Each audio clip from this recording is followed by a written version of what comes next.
L'expression abominable dévastation se trouve en Matthieu 24, 15. C'est pourquoi lorsque vous verrez l'abominable dévastation dont a parlé le prophète Daniel établi dans le lieu saint, que celui qui lit fasse attention. Ce verset fait référence à Daniel 9, 27. Il imposera une alliance d'une semaine à beaucoup et au milieu de la semaine, il fera cesser le sacrifice et l'offrande. Le dévastateur commettra les pires monstruosités jusqu'à ce que l'anéantissement et ce qui a été décidé se déverse sur lui. En 167 avant Jésus-Christ, un souverain grec du nom d'Antiochus Épiphane a établi un autel dédié à Zeus sur l'autel des holocaustes dans le temple juif de Jérusalem. Il y a sacrifié un cochon. Cet événement est connu comme l'abominable dévastation.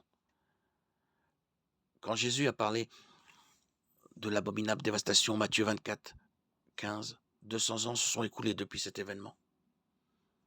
Il prophétise donc certainement l'avènement d'une nouvelle alliance, d'une nouvelle abominable dévastation dans le temple juif de Jérusalem. La plupart des exégètes pensent qu'il fait référence à l'Antéchrist, qui fera quelque chose de très semblable à ce qu'avait fait Antiochus Épiphane.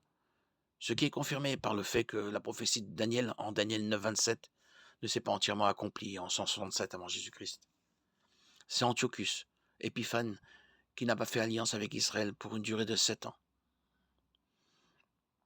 C'est l'Antéchrist qui, à la fin des temps, établira une alliance avec Israël pendant 7 ans et la violera par un acte semblable à l'abominable dévastation, le temple juif de Jérusalem.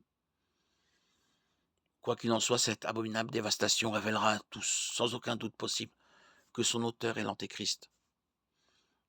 Apocalypse 13, 14 dit qu'il fera une sorte d'image que tous seront obligés d'adorer. Transformer le temple du Dieu vivant en lieu de culte de l'Antéchrist est véritablement abominable.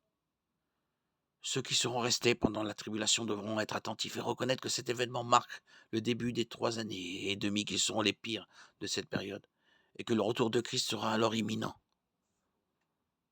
Restez donc en éveil, priez en tout temps afin d'avoir la force d'échapper à tous ces événements à venir et de vous présenter debout devant le Fils de l'homme. Luc 21, 36.